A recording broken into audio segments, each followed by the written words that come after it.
I'm your huckleberry.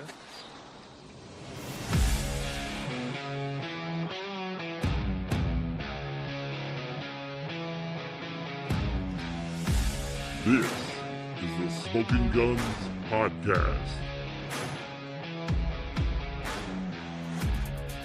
No G with a Z, POD, Smoking Guns Podcast, hanging out with you on a Monday night.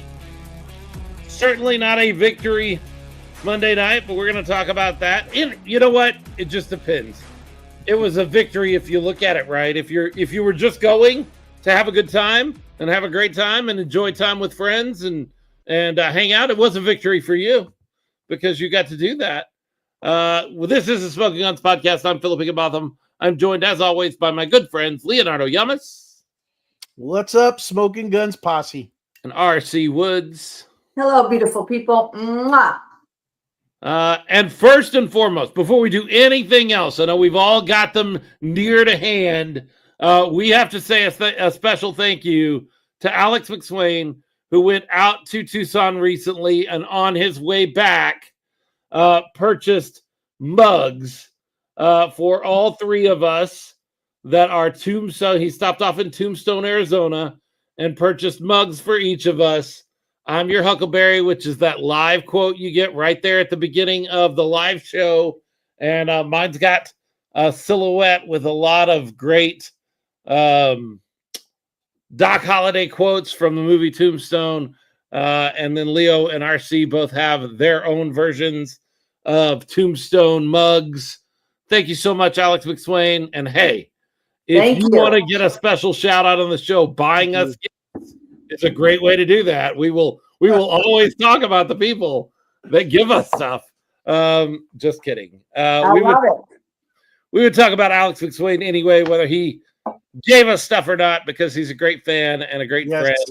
And he is hooked in a way that he is a fan's fan. Like he is a step above. He is almost a super fan at this point.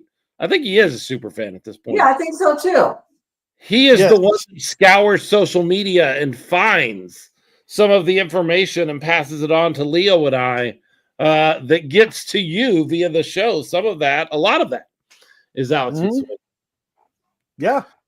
So here we sit after, and I don't think I'm being hyperbolic here. I might be, but I don't think I'm being hyperbolic here.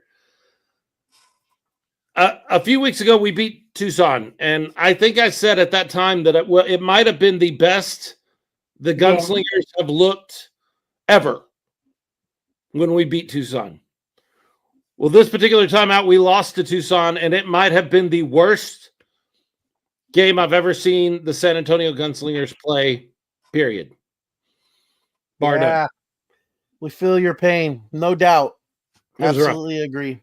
Yeah. It was rough. I feel like I owe everybody an apology because I've come on here for 2 weeks now and said, hey, if guys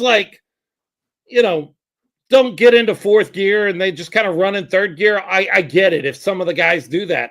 I did not expect that the entire team on the field was just going to get stuck in third gear or second gear or first gear or whatever that was.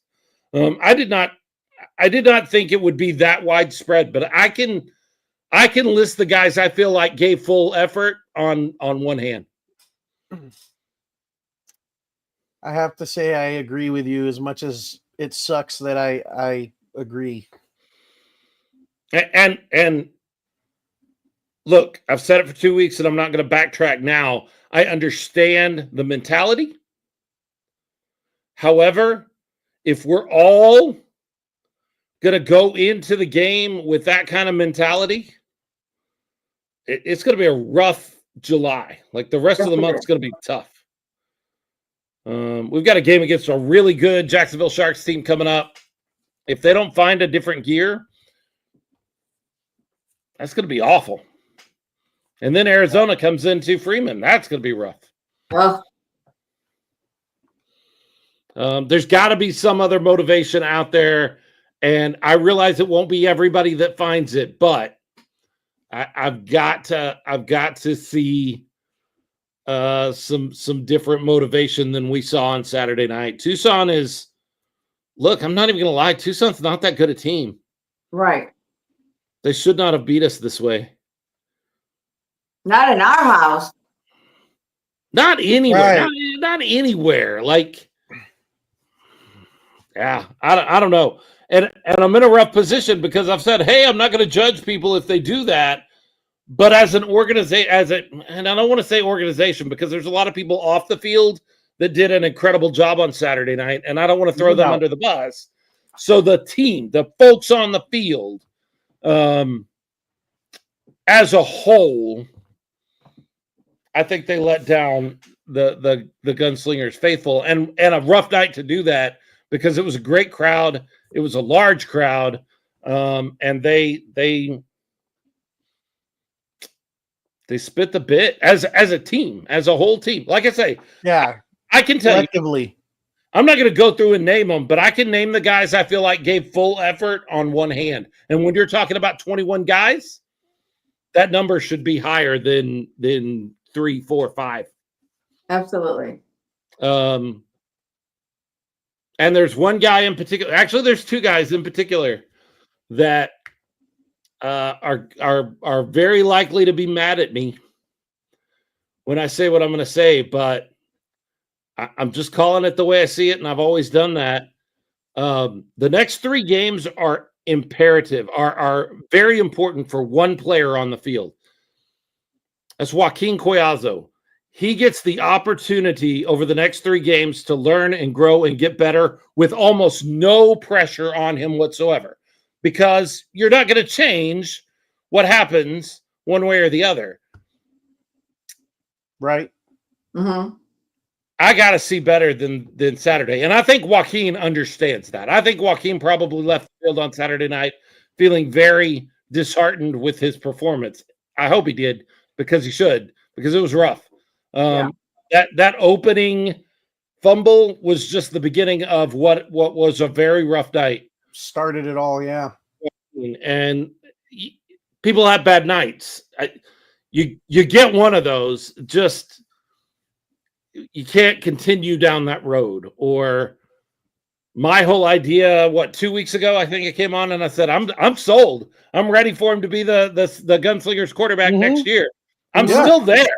I'm not changing my mind at this point, but if I see more of that, I might start.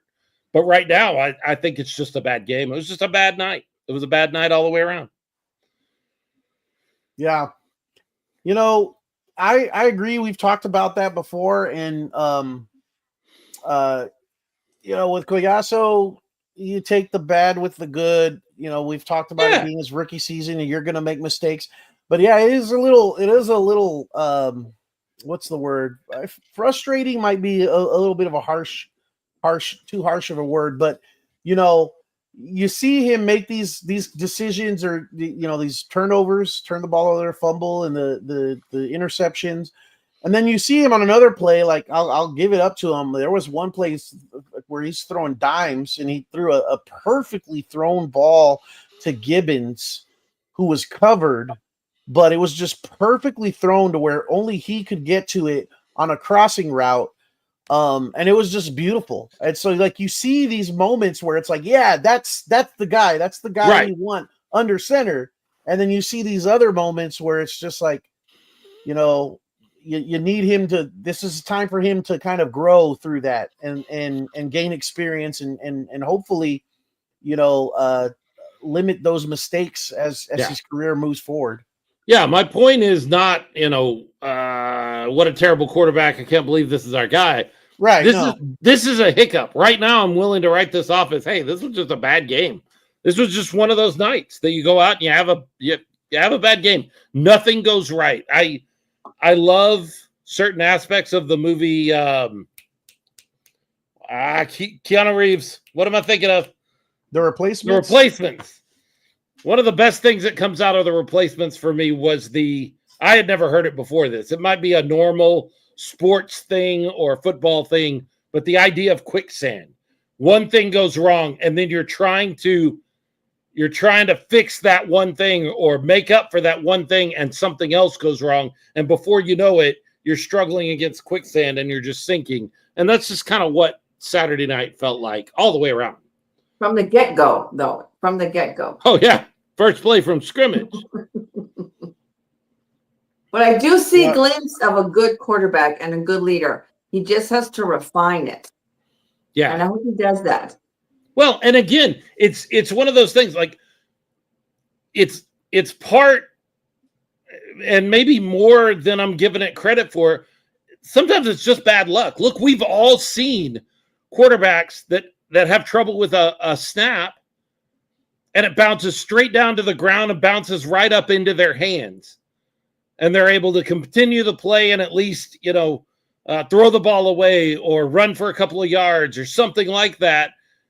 And that play didn't work that way. It bounces off his hands down to the ground, and then he's reaching down to try to get it, and one person kicks it, and he runs over a little further to pick up the ball, and he accidentally kicks it. And, it's just bad luck. But it just kind of felt like from that point on, everything was bad luck. Yeah. Everything was working wrong. It was rough, and a rough game.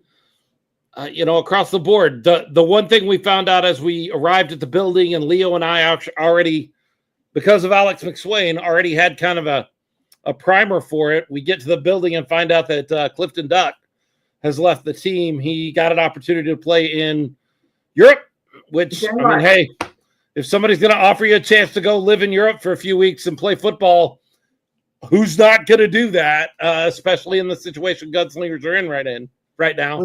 Wish him all the best. Yeah. So he goes and takes that opportunity. And if you weren't sure if Clifton Duck was the heart and soul of this defense all year long, you are now. True. Maybe it's me being kind of slow, but I saw his post on Facebook and in Denmark, and he still had his gunslinger jersey on. I was like, well, he better hurry up and get on a plane if he's going to make the game. And then I figured it out that he's not a gunslinger anymore. But he still wore the jersey, and I appreciate that. And I'm happy for him that that this was used as a stepping stone. And that's really what we want for the players, right? If they have that opportunity, I want them to make the most of that opportunity. And I don't want to lock anybody into the IFL if there are other opportunities for them above the IFL for them to go chase after. I don't want to lock them in here. Right. So good for him. Yeah, good for him, but it made a difference. It made a clear-cut difference in our defense.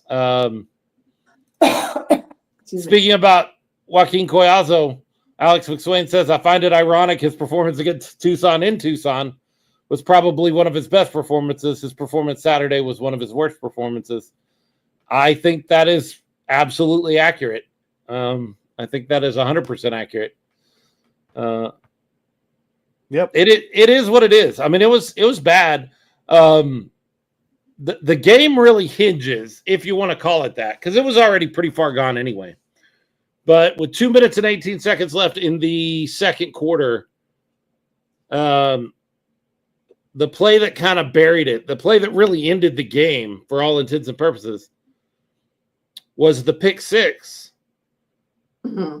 And I got to tell y'all, I don't think it was a pick six. Mm-hmm. I think Lyons was down by contact where he went. Now, look, I don't know what happens with the rest of that possession. Tucson may walk right down the field, score, go up 35-14, just like they did.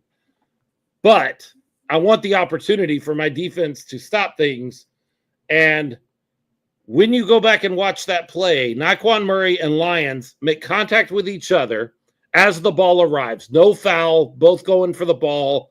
No problem with contact there. But that contact is enough that when Lyons gets the ball and goes to the ground, as he's standing up, his hip, his knee, and his elbow are on the turf as he rolls over with the ball. Boom, down by contact right there.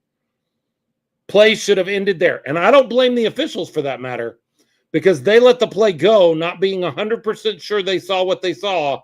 They let the play go and offered an opportunity for a coach's challenge. And I haven't reached out to James Fuller. I did not feel like after this game, James Fuller wants to hear a word from the the mouth, the talking guy that talks about the team. He don't want to hear from me.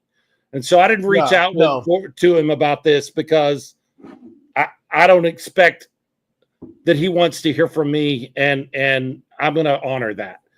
However, I'm very curious as to why we didn't challenge. Maybe it's just as simple as what would it have mattered? You know, it felt like things were already going that way. Sure. Might as well just let it go. I don't think James Fuller thinks that way. I think if he felt pretty confident that he could have won that challenge, he would have made that challenge. It seemed pretty clear in the moment to me that he was down by contact, but I don't have the same perspective that James Fuller does. I don't see what he sees. One of these days, when this is all past and this isn't the same kind of, I'll reach out or I'll run across James Fuller and go, hey, I always wondered what was up with the game, the Tucson game, and why didn't you challenge that pick six when it looked like he was down by contact? And that brings up something that we talked about in the past. Do we need more coaches? Do we need more eyes on that field watching what's going on? I don't think it can hurt anything except the pocketbook, and that's what we've talked about in the past is more coaches cost something. And I'm not sure that the investment is something that the Gunslingers organization is prepared to make right now. That's not them being cheap or tight with the purse strings. They are, as far as I can tell, they are still losing money on this thing. It's just they don't want to lose more money, and I can't blame them. Mitigate your losses. And right now we're not filling up the Freeman Coliseum. If we're filling up the Freeman Coliseum, then I think as fans we can demand, hey, get more eyes on the field, get more coaches helping you out. We're not doing our part as fans at this point, so we can't turn around to the team and be like, hey, you need to spend more money that we're not giving you. Right. We got to do our part. I don't feel like that's fair. Hey, James Palmer, how are you? Hi, James. Jason Wood, I think you pulled this up. Yeah, I wanted to highlight that comment from Jason Wood. Coaches were watching the Jumbotron, but they didn't replay it. I did notice that, maybe not specifically on that play, but there were a couple of plays where I wanted to see the replay, and I'm looking up at the Jumbotron, and that replay never came. And it seemed to happen a lot more frequently than in games past. So I don't know what the story was there, but we weren't getting the replays like that we normally do. I don't know if that was the case on the broadcast. I did not get a chance to watch the broadcast this weekend, but they're live in the game. How dare you? Looking up at the Jumbotron. Yeah, it was brutal living through that game one time. I understand. Why only did it twice? Didn't have the gusto to do it a second. Sorry. No, I fully understand. In fact, I heard somebody say recently that, or over the last couple of days, that they really thought about leaving in the third quarter, and I said so did I, but Ralph wouldn't let me. He made me stick around for the whole game. I will say, some people did leave. I was one of the ones that that stuck, but I won't lie. It was a struggle. It was a struggle to live it up, to stick it out to the end. But I was there, and I will say something that made me feel a lot better. One, I thought the crowd for what we were witnessing on the field was great to the end. Absolutely, some people left, group. but there was still a lot of people there. We were having fun in the stands. We were living in the moment because we knew going into this game we're not going to make the playoffs. There's not much to play for as far as what's going to happen with the rest of the season, but we're here to have fun. We're here to enjoy each other and do the theme and just celebrate our Gunslingers and see what we can build on for next year, for 2026. But I will say it made me feel a lot better. One kickoff late in the fourth quarter, and they come over to the Gunslingers come over to the party zone, end zone, getting ready for the kickoff.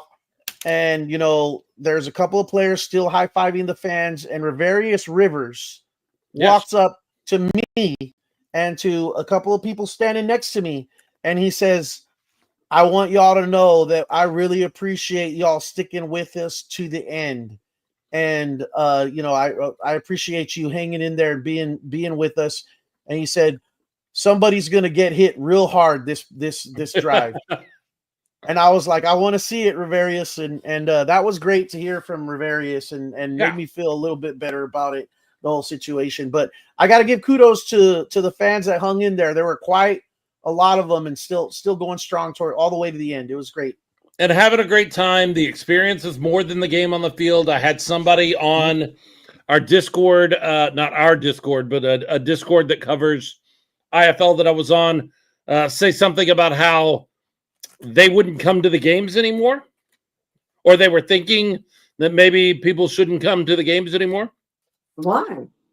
Because the Gunslingers looked that bad, and I said, man, the experience is more than the game on the field, and to give up on the entire experience because you don't like what you're there for. Look,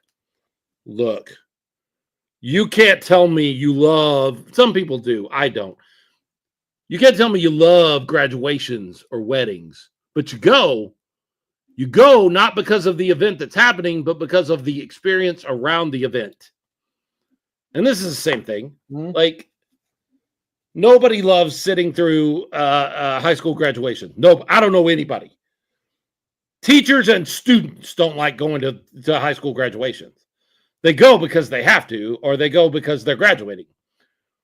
But you go for the experience around the event, and there's no reason to give up on showing up for Gunslingers games because we might not win the football game. That's crazy. There's so much more to the experience than that. Absolutely. I know we have a fan, Terry, I think it's Deep, DEPPE, from the Brahmas. Yep. He's a big arm wrestling guy, goes to a lot of the Brahmas games. I saw him there, and I went up to him. He's like, man, you cannot compare the Brahmas game and this game. Not so much the players, but the entertainment factor. It's like night and day, he said. He's like, I'm definitely coming back. I mean, he had a great time, and I think really all you need is one game, and it's not what's going on the field. It's everything around that adds to it. But it's amazing. I mean, it's so interactive. I mean, we have fans who listen to us, which sometimes I forget. And when I see them, they're like, hey, RC, there was a fan that made 3 different signs, all in reference to our Smoking Guns podcast. No, yeah, that was awesome.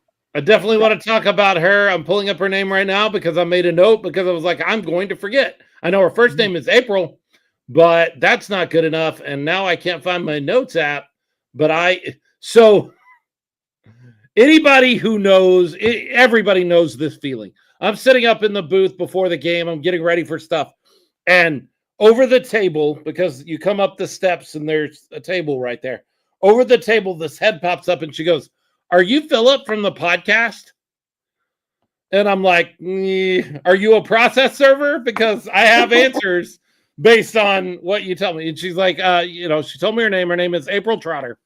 April said, my name is April. We listen to the podcast and we made these. And she showed me her 3 signs. And I'm like, very cool. I want to make sure I get your name so that we can talk about you on the podcast. I even used a picture of her and you together, RC, for our graphic for today. Because she did a great job on those signs. They looked great. And that's the fun of the game. Like, that's the fun of the experience. Win or lose is coming together around our team. Right. And they won't always lose. Like, they won't always. This is not normal. This is not a normal year. Yeah, this is not where we will normally be. And somebody said just a second ago, James Palmer, if you only go because you're winning, you're not a true fan. Yeah. And I think that's true of anything. Look, there is a difference between, I don't wear my Dallas Cowboys or Dallas Mavericks gear all the time. When they're having a rough season, I just don't want to deal with people razzing me. But when they're winning, I pull my hat out a little more often. Like, that's fine. But to say I'm not going to go, or I'm not going to watch, or I'm not going to be engaged because they're losing or they're not having a great season, I think James Palmer's right at that point. You're not really a fan if you're only a fan when they're winning. Right. You show up with a bag over your head and make light of it. That's that's okay. Fine. That's fine. Pay your ticket. Use your platform as a fan to send a message to the team of, I'm here, but I'm not really proud of this right now. That's fine. That's your right as a fan. But to just say, I know there's some season ticket holders out there that are like, I'm not sure I'm going to go to the final 2 games. They just look bad. You've already paid for this. Why would you not go? That's crazy. James Palmer has the key here. This is the key to the game, I think. James Palmer says, I blame Ralph for saying we had not lost to them yet. Yes, that factoid is all Ralph's fault. Darn it, Ralph. It was not fed to him by his color analyst just before the game at all. That is all on Ralph, not on anybody else. Shame on you, Ralph. Yeah, shame on you, Ralph. I've already said that. I'm looking at the ones I've... Mass Bennett of San Antonio says, win or lose, I know I stay and always have fun out there no matter what. We really appreciate the Mass Bandit, so much so that I think we're going to see him in a few minutes. I think we're going to have him pop on and spend some time with us and learn something about him. Earlier in the show, Jerry Forster said it would not have mattered. He was talking about the pick 6. If it had been called down by contact, he said it would not have mattered. They would have scored anyway. Being duckless really hurt us. Maybe, maybe not. I feel like you're probably right, Jerry. I also feel like you need to give your defense the opportunity that you can give them.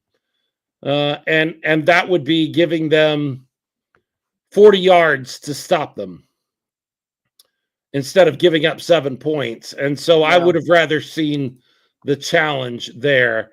Kevin Lewis, in answer to that and what we've been saying a little bit about Duck not being there, one player on defense should not affect the defense to the extent of what we saw. You're right. You're right. It should not, but clearly did. Yeah. No, there's some problems on this team on the field. Like there's some things that need to be addressed and need to be better and better quickly. No doubt. But,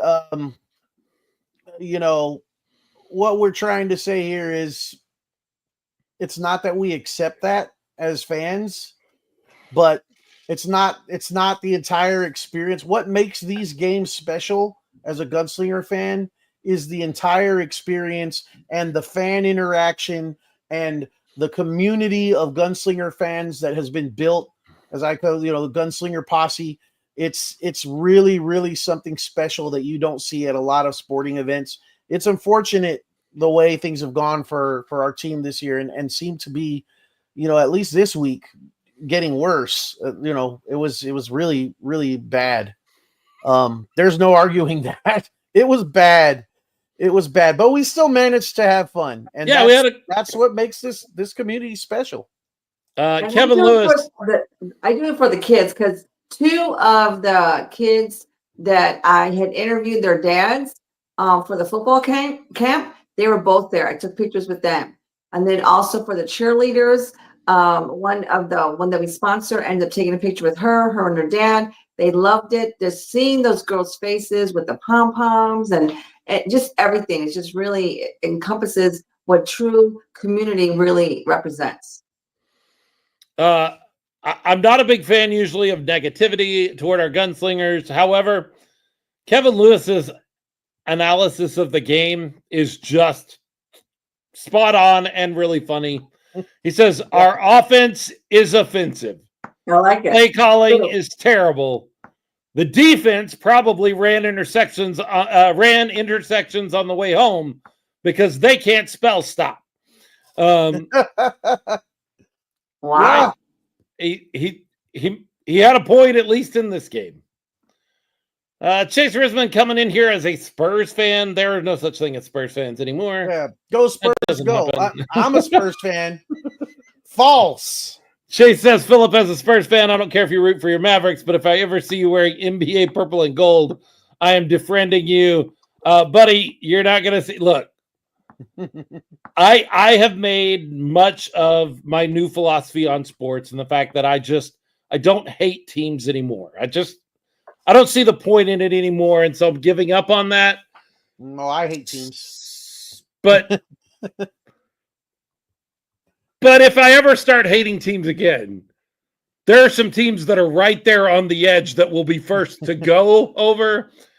And the Lakers are definitely on that list. The Lakers, the Commanders, the Avalanche. There are teams that are right there on that list. So. Lori Lerma, I love my Gunslingers. Win or lose, I'm staying. They have to kick me out most days. Yeah. I'm going to vent a little bit. I didn't know I was going to do this, but Lori gives me a great opportunity. Freeman Coliseum staff, folks, you could be a little nicer to people. I mean, I realize it's after the game. You're ready to go home. You want to clean up. You want to go. I get all that. You're running people off the field because it's time to go. I get that. But I went to walk out to my car and was told I could not go through the door I had already gone through, the gate, that I had already gone through. I was already past them and heading up to my car to leave the building as quickly as I could. Mm-hmm. And one of the officers, security guards, made me come back and walk around the long way to get to the same exit I was 10 yards from when he stopped me, just to prove some sort of point. Not necessary. That's not cool. Mm-mm. Like, I just don't, other than a guy with a badge and a power trip, I don't understand what that was all about. And I've noticed more and more this season, the staff there at the Freeman Coliseum have been less than friendly. I want them to do their job, and I want them to get out of there as quickly as they can and all of those things. But you can do your job and still be friendly to people. That's what you need to be doing. And I kind of hope the organization, the Gunslingers organization, may address that with the Freeman Coliseum of, hey, you can't treat, because it feels like the Gunslingers are now being rude to these people, because the normal fan is not going to draw a distinction between the Freeman staff and the San Antonio Gunslingers in that moment. And so now it looks bad on the Gunslingers. I would hope the organization might address that with Freeman and say, hey, we're getting some reports, because I'm now seeing comments pop in about them being rude. An usher, an older lady, where y'all sit, and she's always rude. I think the Freeman staff needs to be coached on how they should handle things. So the people down in the party zone that we see every time, mm-hmm. they're pretty great to us. I think that's what Lolisa's comment, where she says they love us with the smiley face. But I mean, we've been lucky, I guess. We haven't had any issues. But again, I just hope that the organization, and I know they pay attention, I know they listen, and this is a chance for fans to express some things they're thinking about the game. Well, as far as the game experience as a fan, and what really bothered me is I use a different exit because I get there early. I don't park in the parking lot. I park in a different parking lot. I was headed up to that exit. The guy made me turn around, and I said, oh, I'm sorry. I'm just going out here to my car, to the parking lot. And then I just kind of held up my commentator press pass, my pass, that usually, I'm sorry, I missed that. Dude looked me square in the eyes and says, I don't give a damn about your badge, sir. Oh my God, he said that? Oh. I don't need that. Like, you don't need to act like there's a way you could, like, if it's the rule and I've got to go down and circle around, I think it's ridiculous, but I'll do it. And I did. But I don't need the attitude. Like, the attitude is the problem, not the fact that he had a rule that he was going to enforce come hell or high water. Fine. You do what you do. But it's the attitude that I had a real problem with. So, I don't know. James Palmer says the only issues I've had is leaving and walking out the door where we park. Joshua, I don't want to say your last name wrong. I want to say Pugga, but I'm not sure that's right. Tell me if I'm wrong. Says, I mean, I do kind of understand staff have to deal with some pretty rough fans and people at times. Yeah, but not everybody, man.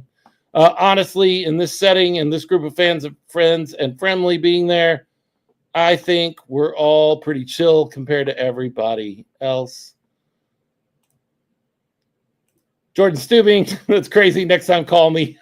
Mhm. Nah, there's no reason to do all of that. There's really not. It was just one of those things that I just kind of felt like, not cool.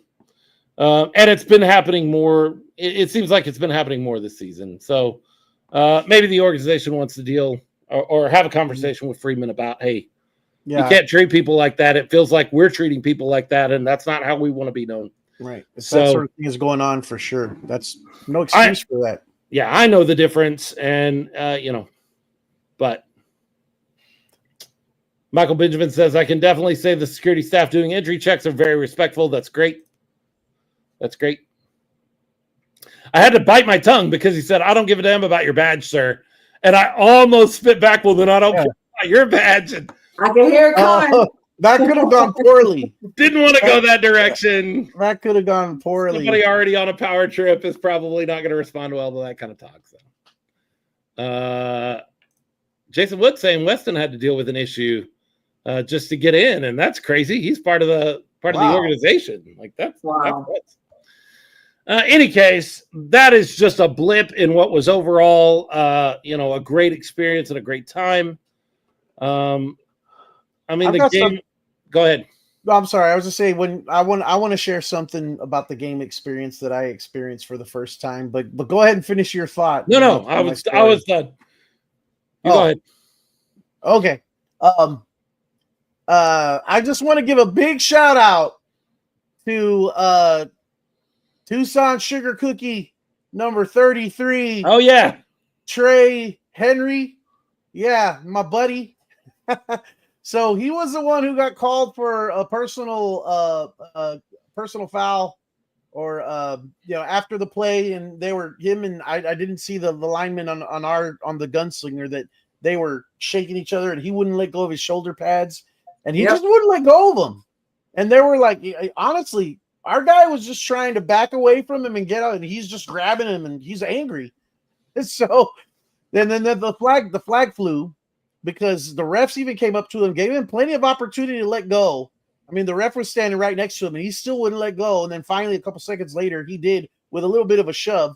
And so then naturally, the flag goes in the air. And so, to our delight, we're standing right there watching this, and we start our little chant that we do in the party zone, the "You can't do that" chant, and, razzing him a little bit.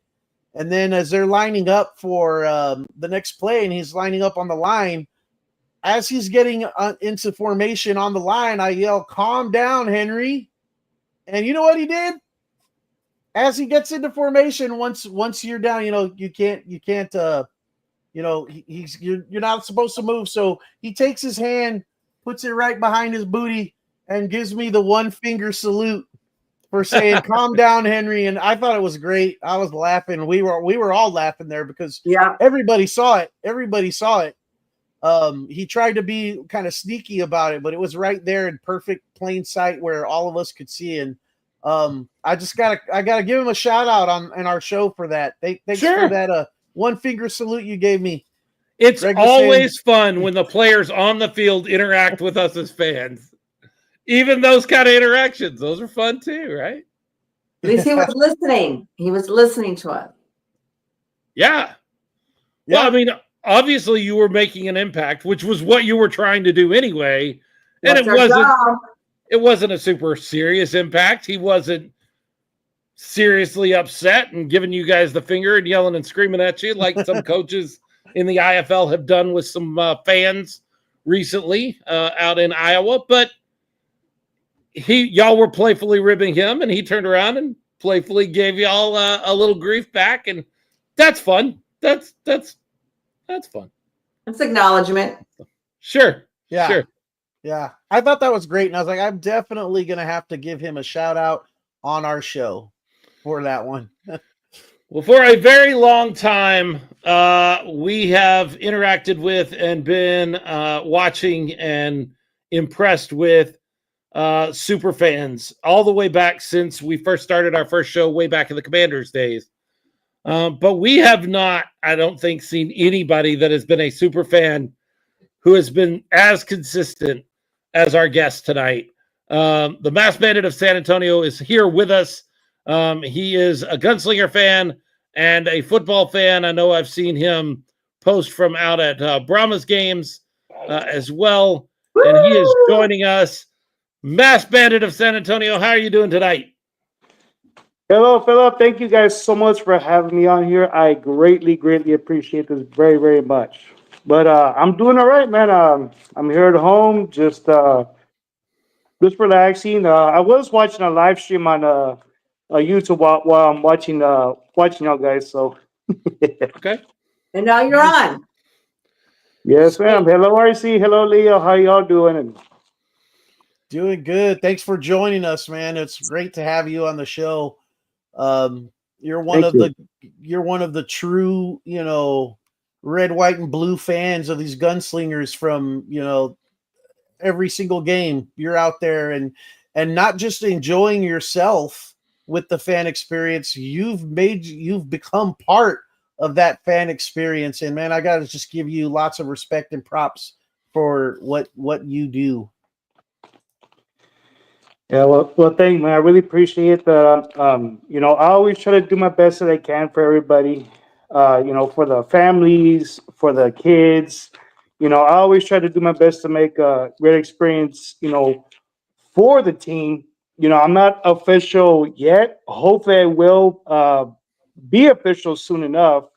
But I still I still act as the mascot for the team. And I try to entertain the fans, the best I can. And, it's an honor and a blessing to do this. So, and it always brings me joy, doing what I do, especially seeing smiles on so many faces.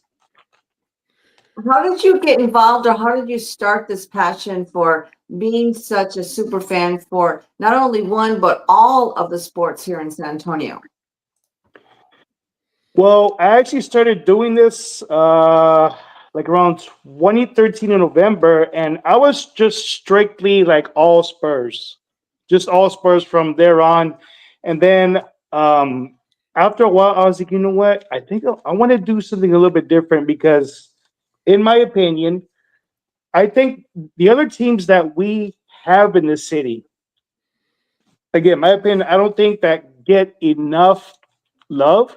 So instead of just supporting the Spurs, I thought I would, just support all the teams. And before I used to be, who my name was, I actually used to be under Spurs Nation. So I was like, you know what? So I wanted to reinvent my character. So I kind of dropped the whole Spurs Nation. Then I just started becoming the Masked Bandit of San Antonio and representing one of my favorite wrestlers.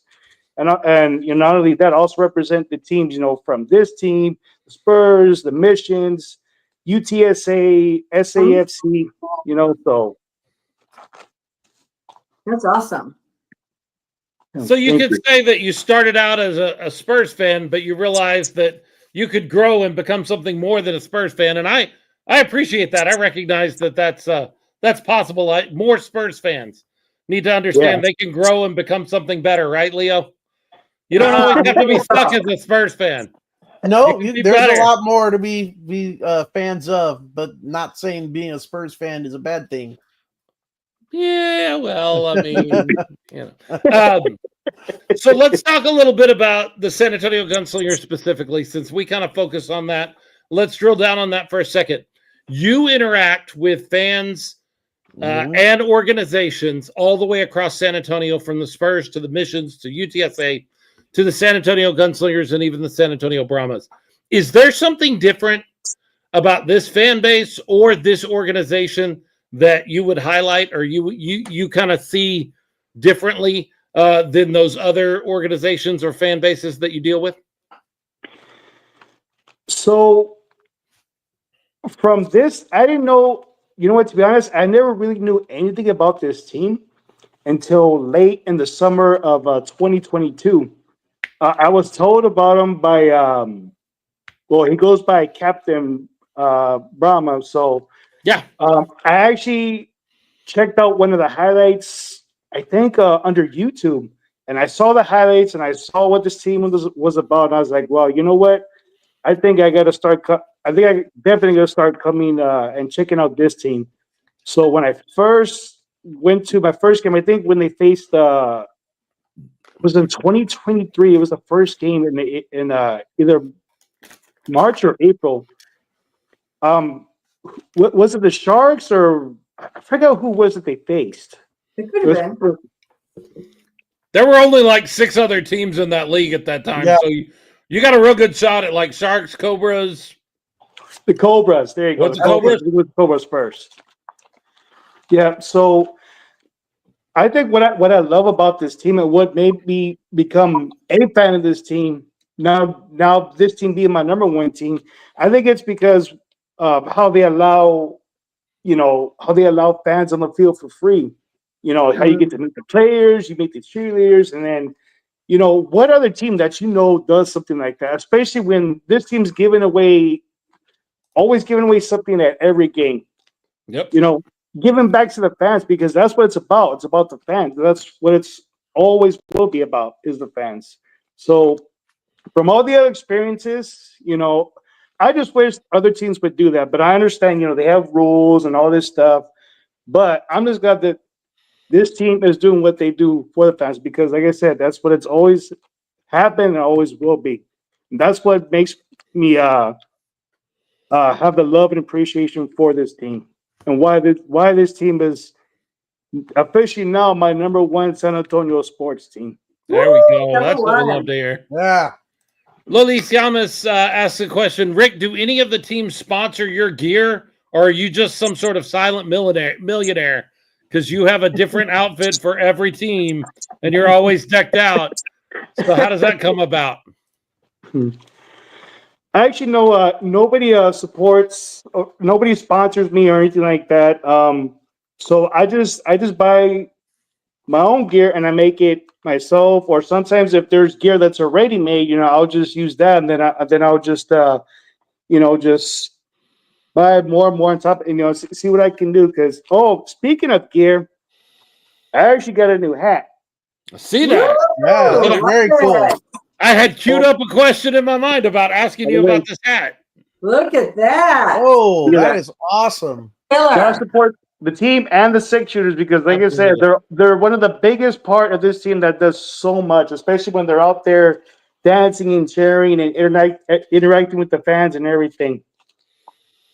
Very cool. Very cool. Alex McSwain says that's just his opinion, but he feels every sports team in San Antonio should leave a ticket at will call for the Masked Bandit for every home game just in case he shows up. I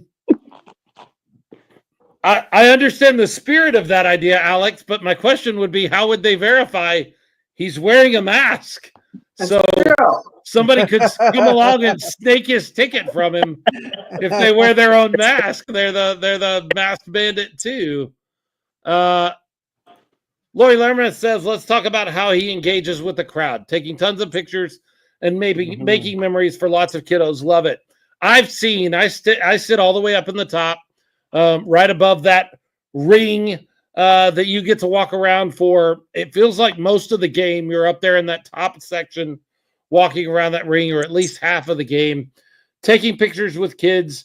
Do you get a chance to enjoy the game or to enjoy the experience yourself, or is all of your time really spent interacting with other folks? Well, there are times when I do get to enjoy the game, but then there are times when I do get, like ambushed like crazy for for picture, which is fine because like I said, I've always wanted, I always make the fans number one because without them, I wouldn't be who I am without them. This team, especially the team, so that's why so I do get to enjoy the game most of the time, and sometimes yes, I do get ambushed by the fans, but I love it. I love taking pictures with the fans. There's nothing that makes me more happy, interacting with them, especially. You know what? I'm sure y'all saw the post that I had shared about that kid. Did y'all? Yes, That's his so first game. great. Yeah, but anybody who didn't see the post, share that story because that's kind of a neat. That kind of is a great encapsulation of what you do and why you do it. So share that story real quickly. Okay, so when I went up there, um, I did get stopped by the parents, and the parents told me, "Hey, is it okay if my son can get a picture with you? This is actually his first game. And this is what kind of broke me, and it really did. So the mom told me that this is his first game. He's is going through a leukemia. He just went through his chemo session, but the doctors proved that he's good to go and to come. So and look, I'm gonna try my best not to get emotional because this did really break me. Mm. So I did get to talk with little kid. His name's Baby Steph, as what the parents call him. So we did get to talk for a bit. The kid was just completely just all smiles, all laughs. What he had did not let this affect him in any way at all. So after we got the picture, I talked with the parents. I looked in the back of his shirt and I was like, I'll be right back. So I went to the merch table and I had talked with Jordan, who's one of the guys who runs the merch table, and I told him about the kid. Like, is there any way we? So there's this kid up in the high section. He's going through leukemia. He just went through chemo. Is there anything we can do? Maybe we can get him a jersey or football. And then I gave his opinion, like what he what would be best. So that's when they had called in radioed in Weston. I told him the same thing about the kid. And I was like, you know what? The jerseys are cool. I love it, but I think I think a football would be best because think about it. You give the kid a football, he's gonna go onto that field. He gets to go on that field for free. He gets to interact with the players and get signatures and all that. So I got the football. I went back to him. I had the football behind my back, so I told him, "Hey, but I got a little surprise for you." And I pulled it out. That kid was completely over. He had so much. He was just completely overjoyed. He was all full of smiles, and I did get choked up a bit, and the mom got choked up a bit too. But like, here you go, buddy. And I told him, hey, now you get to be the players. You get to be the players. You get to talk with them, sign your ball. So I gave him the Texas flag ball. Yeah. Which yeah. So and I asked, like, do you have a marker? You have anything for what the players can cite from? They're like, oh no, we don't. I'm like, you know what? I got y'all an extra one. So yeah, it was I was really good. I was able to make a wish for kind of like a wish or something for him. So I was really good. I was able to do that, and we hugged and all that, and I'm really happy that I did that. It really got me in the heart so much, and I do have the mom on Facebook, and I will be reaching out to see to try to give me an update to see how well he's doing. One of the things I find really cool about you and the way you approach this is, look, we've known lots of super fans, and we love all of those people. Those people are great. Yeah. But if we're completely honest, and I think even some of them would recognize that they do this too, their super fandom is an inroad to build a brand for themselves. It is a little bit of a narcissistic, that sounds like a bad word. It probably is a bad word, but it's just kind of a look at me sort of thing. And so they grow they promote themselves, and some of them have built very large brands off of that, and no harm. Like, there's nothing wrong with that. No. Yeah. However, I find it really refreshing that part of your shtick is that you don't use your name, you don't show your face. They could run into you at HEB and walk right beside you after being at a game with you on Saturday night, here on Monday night, and never know that that was you. And that's the way that you handle this. You are a person. You have a name. I know what it is. We're friends on Facebook, but you don't use this to promote yourself in the way that some people, not all, but some people use this sort of opportunity. And I think that's really cool because you're turning the attention where you feel like it belongs, and that's not on you. That is on the organizations and the fans, and you are just a conduit for bringing all of that together a little more closely. If anything, I am more the other direction. I'm not a super fan necessarily, but I put my name out there, I put my face out there, and I put my voice out there every single chance I get. And so I have in some way built a brand off of my fandom in a way that you just don't do that. And I really respect that. A lot of respect. Yeah. Yeah. I mean, you have a very kind heart. And not only with the kids, but with the fans, with the players, with all the people, even behind the scenes. You've always been very respectful and kind. And I think you take, like you said before, the number one thing is a fan, and you have a direct influence on how that fan and how that child will always remember that game. You have created memories that, they'll have for a lifetime. They really will. Yeah, exactly. Because it, like I've said before, and I'll say it again, it will always be about the fans, always. And real quick on this whole superfan thing, look, superfan gets thrown around a lot. Okay, now just for me, in my personal opinion, it's not directed, in any towards way.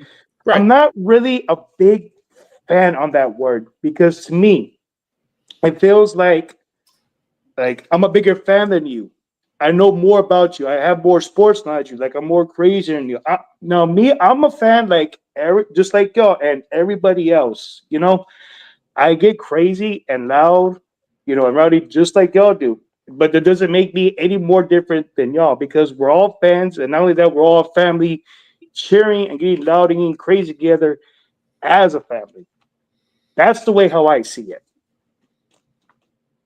Yeah, I love the fact that we're talking about your humility in this sort of subset of super fans, and you're like, yeah, I don't even like the word super fan because that puts me above other fans, and I just don't feel like I belong there. Just sort of proving my point about your humility and the way you do this. Let's talk about Alex McSwain says what impresses him most is the wrestling belts. That's true. That the Bandit carries. Talk a little bit about your belts. Oh yeah. So the Brahma belt that y'all have seen, there was actually a buddy of mine whose name James. He actually got that custom, and he was supposed to bring it from last season, but he didn't, get to bring it because I guess because he had work related stuff and all that. So I actually got it from him, and that Gunslinger title, that is an actual WWE United States title. But I wanted to do something really cool with it. So I got the stickers, from Weston and the merch crew, and I just placed the stickers on the belt myself. Now there's probably like maybe 4 of them that I got off from the internet that are on that you've seen on the site plates. Mm-hmm. Those I got up from the internet, and I got up from my printed those pictures off myself through like a little mini printer that my girlfriend Valerie gave me. So, and everybody loves it. Everybody, everywhere I go, like when I ask the fans, can I take like the woman asked him, so before we get the picture, you want to hold the title? Everyone's like, what? Really? Like everyone gets all excited, everyone gets all happy, and when I see that, like I said, that makes me happy because knowing that when I'm seeing them and like give them some pose with the belt for the picture, they're just like wow, like like they get all excited. That's what makes me happy seeing that.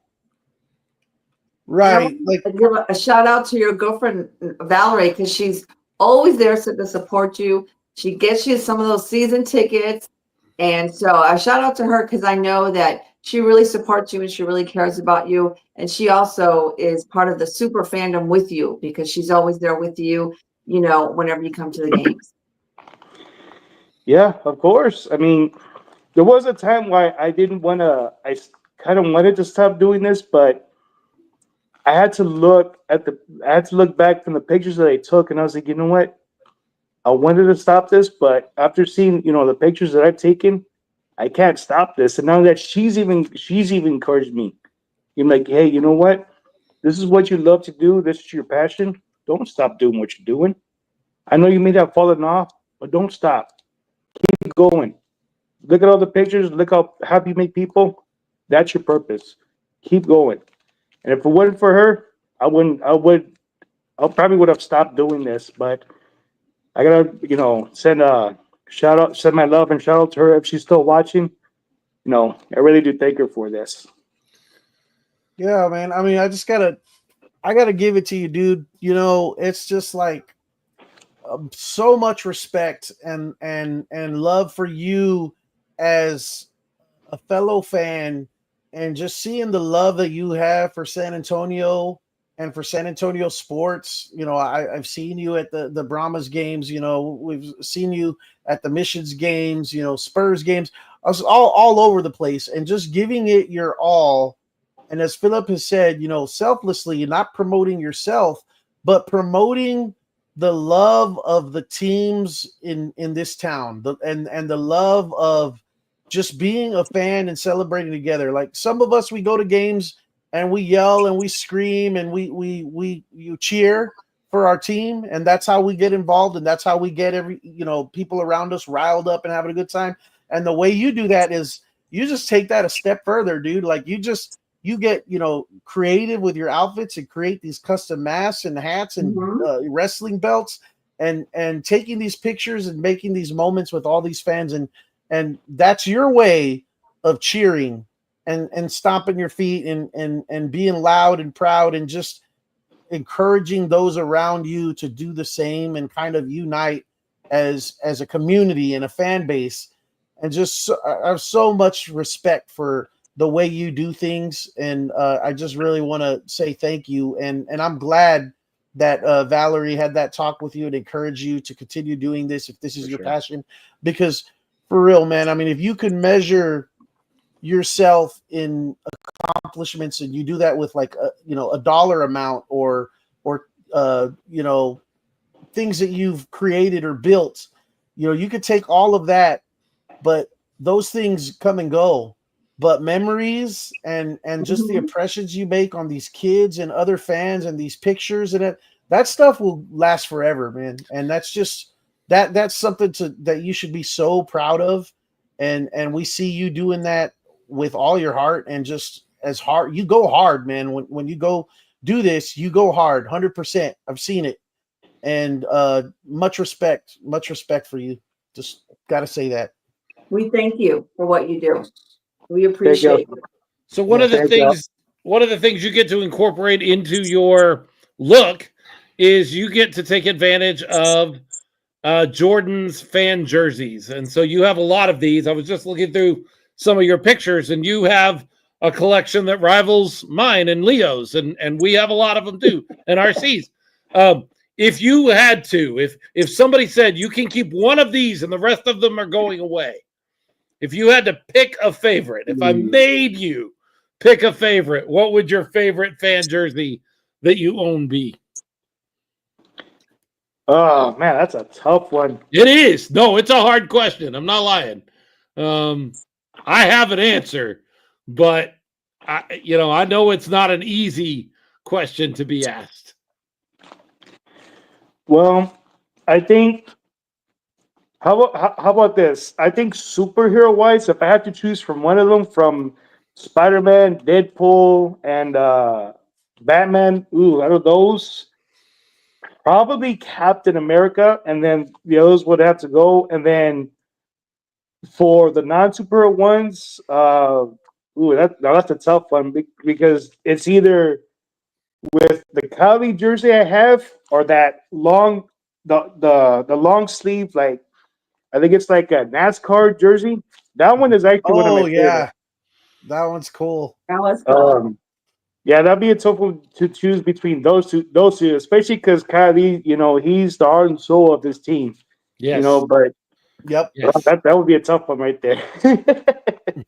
Leo, what would your one be? If you could only keep one. If Lolis walked into the studio right now and said, "I'm getting all of them, but one," which one are you keeping? First of all, I'd be like, "What did I do? Why am I in trouble?" I'd be like, "No."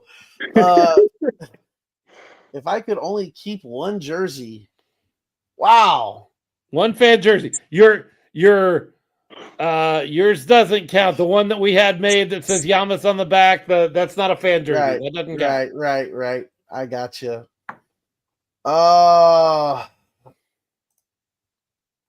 Yeah, I would have to say, man, that's tough. But I'm gonna have to go. I'm a big Wolverine fan, so I would have to go with the Wolvie jersey. Gotcha. Just because it ties two things that I love together. But my Kali Rashad jersey would be a close second.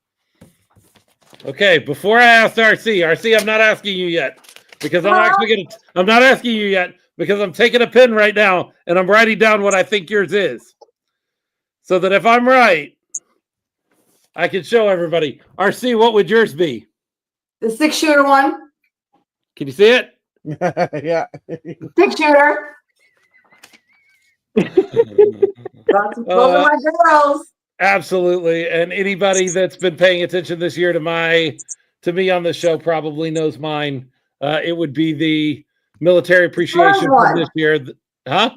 The Spurs one? Yes, that's it. No, there's not a Spurs one. Because Jordan, never mind. I'm not going to say it. Gunslingers for Jordan. That's an important vote right there. That's an important response. Mm-hmm. James Palmer said, if my wife came in and made me choose, my choice would be buy all my jerseys. Stay. Jessica, he doesn't mean that. He doesn't. I don't think he means that. No, the military appreciation 25 on the front. I'm a big fan of camo. I'm a big fan of the actual football look of the jersey with the numbers front and back. It's just it's leaps and bounds. It's amazing. April Trotter, who checked in with us earlier and is still here with us, said the 6-shooters and the military appreciation. So she's got mine and yours there, RC. Your signs were great, April. I don't know if you were on at the beginning of the you. show. We gave you a shout out for that. This is a good idea, Alex McSwain. Alex McSwain says perhaps next March Madness we do a fan jersey bracket. All the fan jerseys in a bracket and people vote to decide on the championship jersey. You know what? I don't think we're going to wait for March Madness. I think I'm going to throw that thing together for next week. I think I like games. I think we'll start on it next week and we'll go through that. I've got images of all of them, and so I think I could put that together.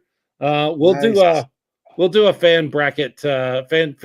Jordan, I need you to send me JPEGs of all the fan jerseys you've created, just in case I'm missing some.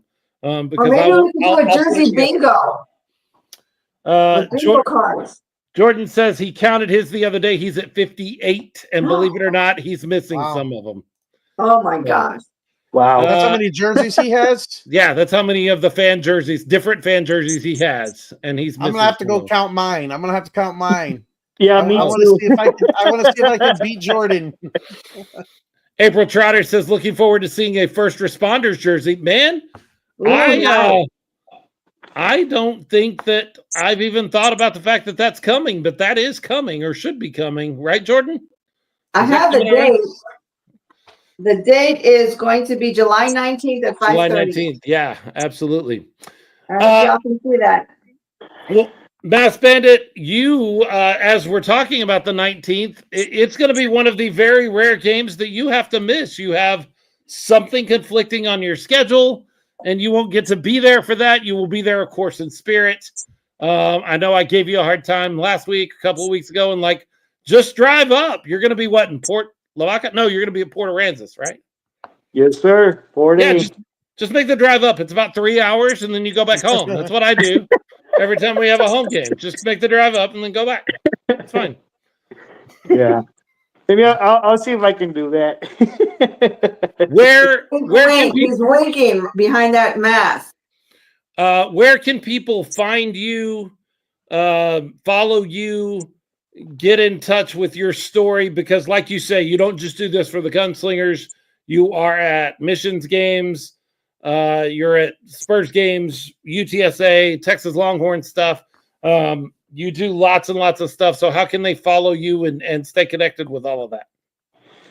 So I'm on Facebook under Masked Bandit of San Antonio, and then on TikTok and Instagram, I'm under Masked Bandit of SATX, and then Threads as well. Even I rarely ever use that, and then I'm under Twitter or X.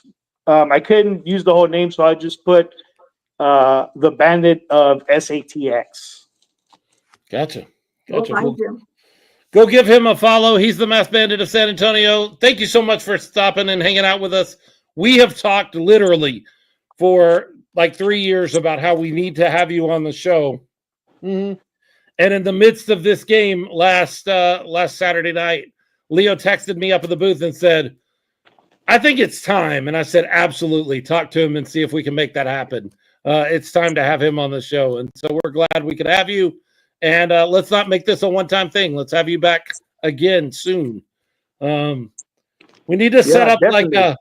we got to set up like a panel of folks to vote on the jersey bracket, maybe, and you belong on that for sure. Oh, wow. So we'll have to put you on that and help. You can help us pick the best You be one of the jersey out of judges. all of them. Yeah, be one of the judges. He's the I'll Masked be, Bandit I'll of be San honored to Antonio. do it. He's the Masked Bandit of San Antonio. Make sure you give him a follow on all the social media. He is very active on Facebook, and you can connect with him there. Thanks so much for stopping by and hanging out with us. We really appreciate it, man. Love you. Yeah, thank Love you you. guys. Thank you so much. Thank you. Really, really incredible job that he does there. We're coming up on 8:15, and the only reason I mentioned that is because I know here in just a few minutes, RC is going to have to dip because it's a very special day. It is. It's Francesca's birthday. It's Francesca's birthday. So the fact that we've gotten an hour and 15 minutes of your time is more than you needed to give because it's your daughter's birthday and you need to go celebrate that with her. Before you leave, Yes. you gotta give us your bull spit and bullseye because you won't be here for the end of the show. So make Okay. sure you give us bull spit and bullseye. Okay, Bulls. I'm going to get to the page and I want to read it correctly. So I'm going to put on my old granny glasses. I want to give a special shout out to the foundation, the Transplant for Children, that were there at the game on Saturday. Yes. If you missed the game, the players came out with one of the children that were going through whatever situation they're going through to be part of this organization. And they provide a comprehensive and wraparound support to families and pediatric transplant recipients. Service include financial assistance, mental health care, housing help, mentorship, and more, offered at no cost to the families. And the fact that the Gunslingers were aware of that and brought them to the game and let those children be part and interact during the whole starting of the game, a memory that they will never forget. It was just really, really touching. And I just want to say thank you. Thank you to the organization. Thank you to the Gunslingers. Thank you to the players that were pushing the wheelchairs first. Yep. That let the kids run out first. That was just, like people don't understand the effects of everybody doing their part during these Gunslinger games, from the six shooters, from the volunteers, from the Masked Bandit. Everyone is doing something. The prayer in the beginning, the singing of the national anthem, all of that really causes and makes you love the team more. It really does.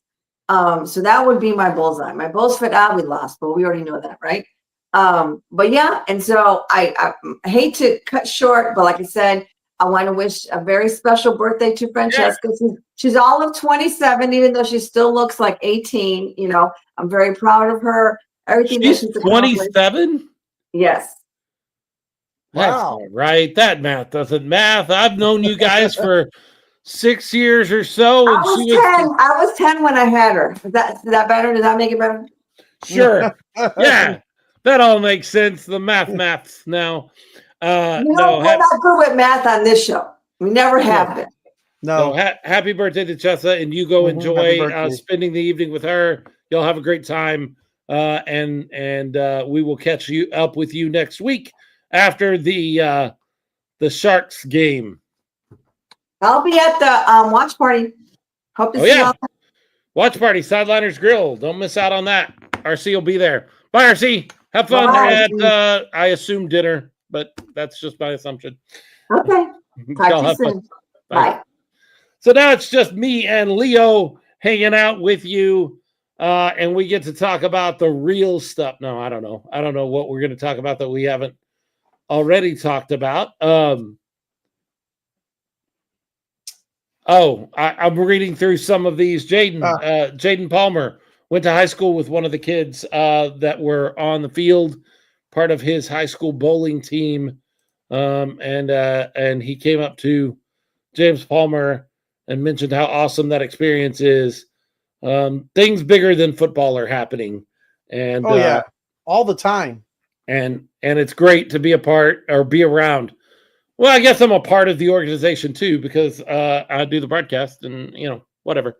But be around an organization that recognizes that football is fun, but there are bigger things, because that's kind of my life. Is football is fun, but there are also bigger things than football. Is sort of a tagline for my whole life in a lot of ways with what I do for a living and all of that kind of stuff.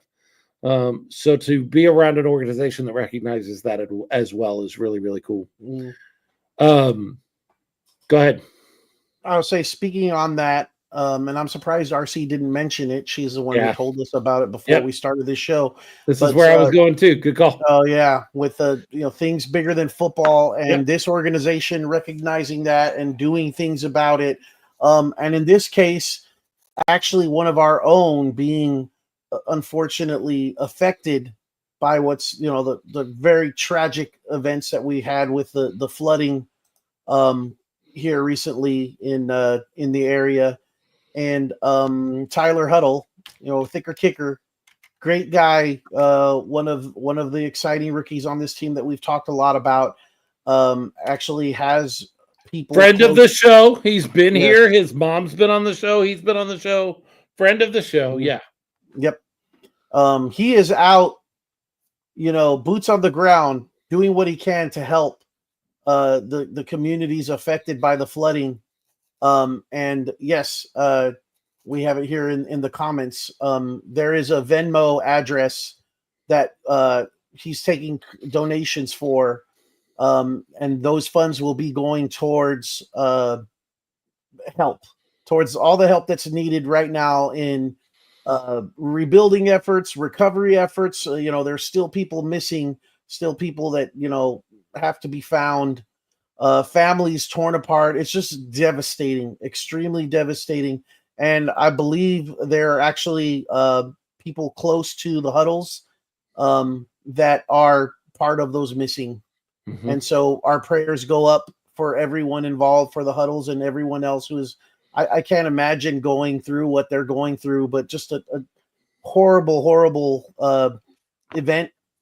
And the Gunslingers and the 6 shooters I know have already, expressed their feelings on this and have posted things on social media. And Tyler has actually, he's out there, as I understand it right now, physically doing what he can to help.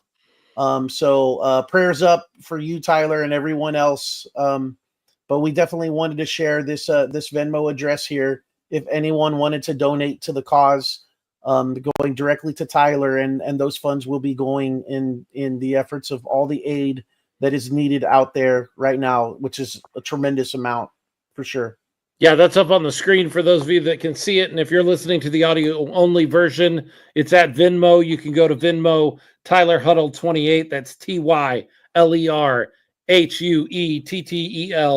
28, and donate that way, and he will get that wherever he sees fit. And I realize that that's a little bit of a strange way to donate, but I'll be honest, I feel a little safer knowing who's going to be dealing with that donation than sometimes some of these things happen and you start getting calls to donate and you don't really know where it's going.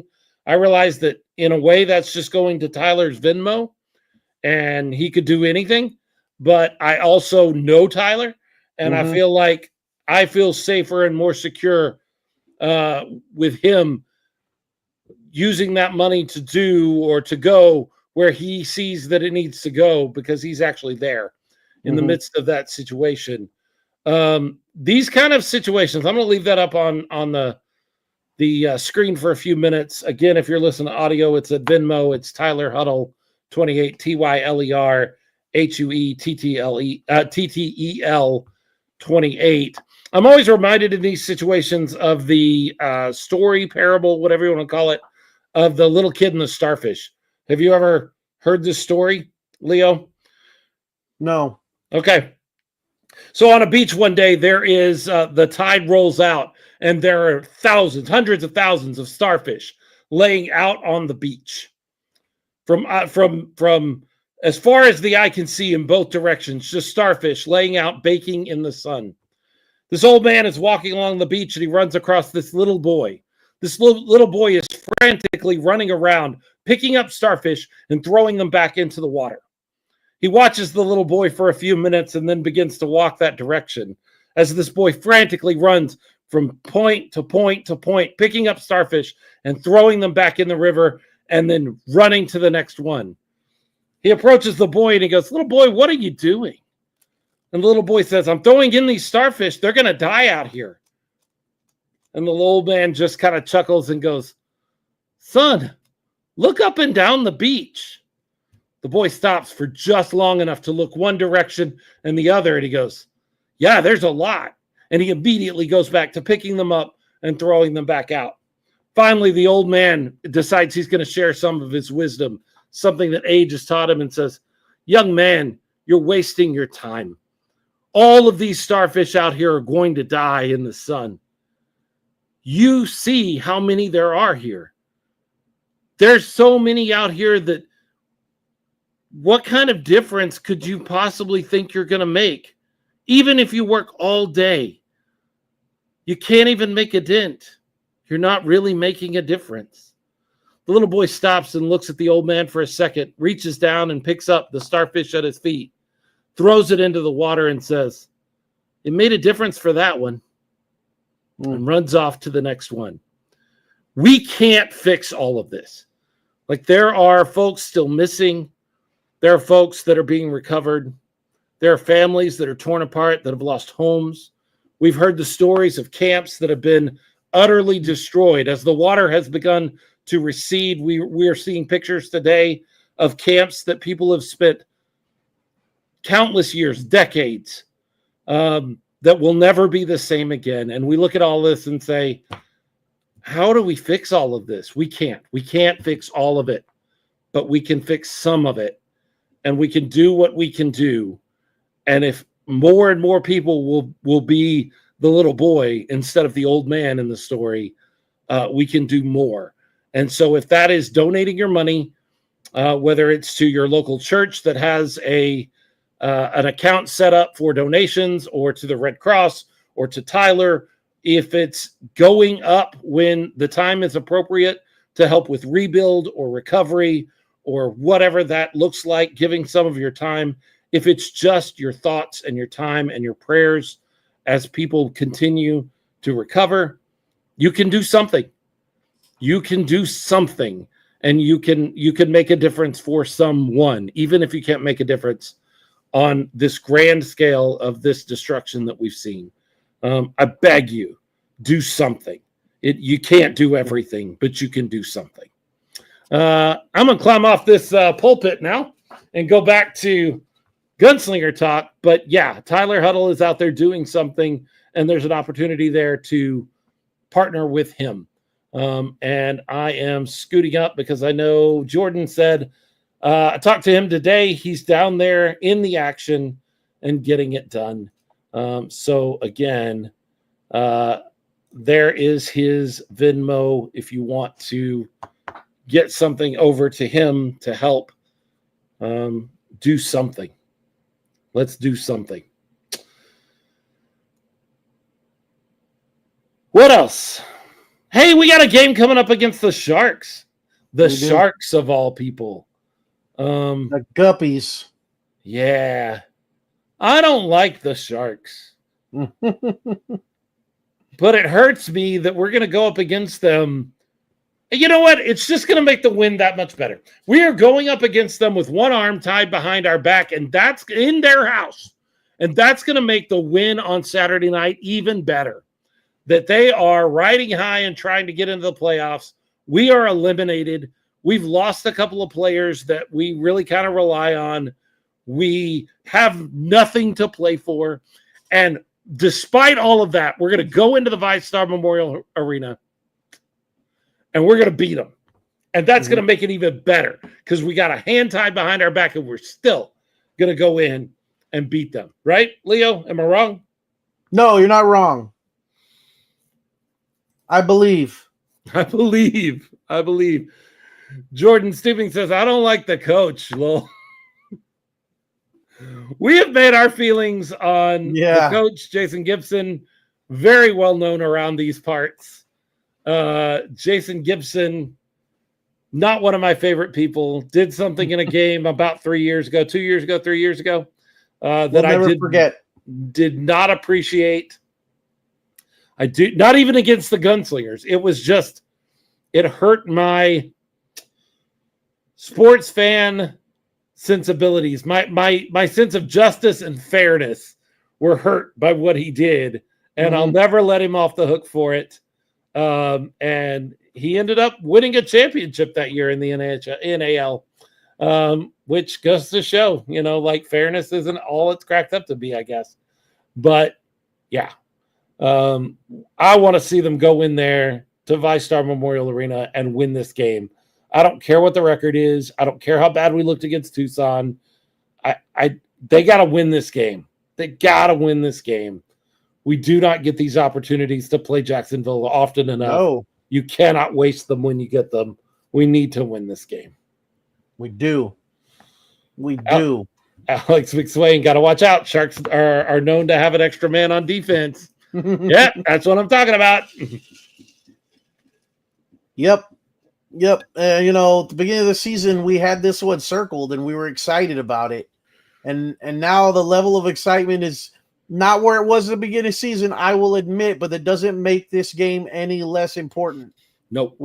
This is a statement game and we need to come out on top. So let's go, Gunslingers. Come on, guys. Yeah, you got to do this. You got to find that extra gear. You got to find that motivation here and now. And it will be a great boon for the end of the season. If you guys can go out to Jacksonville, get a win out there, then when you come back to San Antonio, we'll all feel better. Because right now, let's be honest, fans, we're still fans and we still love you guys, but we're not in a great mood right now. It stings. Yeah. Brahma Bullpen, love the pod on YouTube. Great job on the TV broadcast, Phil. Guns up. What's up, guys? Good to see you, Brahma Bullpen. Love the work that they do over there, and all our friends that cover the San Antonio Brahmas and San Antonio football. We're big fans of San Antonio football. This is just what we cover. We can do it. Definitely on Saturday there was like, oh no, we suck again. Yeah, Saturday was rough. But it doesn't have to be that way. It doesn't have to continue to be that way. We can go into Jacksonville and just take them down a peg. Just show them that they're not all of that. They're not as big a deal as they were. We can go in there and you got nothing to lose. Like, you go and you play your game, and you don't have to prep for anything. You don't have to hold back for anything. You just, Right. you play all out, because what else are you going to do? Please play all out. I know that we had the conversation, and I know I sound like Yeah. I'm talking out of both sides of my mouth here, saying I was really frustrated with the effort that I saw the team collectively put forward on Saturday night. And I know that sounds like I'm talking out of two sides of my mouth, because for 2 weeks I've been like, I'm not going to judge them. I understand. I really meant individually. I'm not going to judge you guys individually if you don't make, if you don't take the extra hit, if you don't jump over the wall to get the ball. I'll understand those kind of moments, because there's a season beyond this, and you want to be ready for that. Right. And those kind of moments I did not expect collectively as a team. And by the way, I think I used the terminology. I'll understand if they come out at like 80%. But folks, if you think collectively as a group we came out on Saturday night at 80%, your math is worse than my math, because that was 60, 50, 40%. Like, they were just not there collectively as a unit. A couple of guys that played all out, took the extra hit, played 100%. But as a whole, we just looked flat and uninterested. And, I could lay the blame on people. I want to right now be like, and I blame this person or that person or these people. It's not going to do any good. No. It's just something we need to be better at. We need to put together collectively a better effort than we did. For sure. Hold on, I'm getting late breaking news here. Uh-oh. Okay. We will wait for that late breaking news to be develops. So as we head toward the end of the season, there are 2 home games left. I have to get that in a way that I can show it. Give me just a second. I do have something. I don't have any fan jerseys that I can show off to anybody. I don't have those yet. Well, Jordan said earlier, I think you missed his comment. I don't think he's making any fan jerseys for this game. Okay. Because he mentioned that there is a surplus of fan jerseys available right now. But what we are sold out of is hats. And then I think he said he's developing new T-shirts. So there's going to be an influx of newer T-shirts, and then the hats, which they sold out on, those will be restocked and ready for the next home game. But no new fan jerseys, according to his comment just a little while on the show. That would be on the first responder night. I would fully expect Outlaw Night, which is what we're going to talk about next. Outlaw Night will most likely have. Yes. Outlaw Night's always a big it's jersey type game. I think it's Jordan's favorite. Like, I don't think he'd say that out loud, but I think one of Jordan's favorite things to plan for and to design for is Outlaw Night. And he doesn't even have to say if that's true or not. I'm just going to say I think that is true. Let me get share screen. What is that? That's Facebook. There we go. So on Outlaw Night, it's the last game of the year. It will be on July 26th. And during that evening, the San Antonio Gunslingers will take the field, and they will be wearing this. Oh, now that's cool.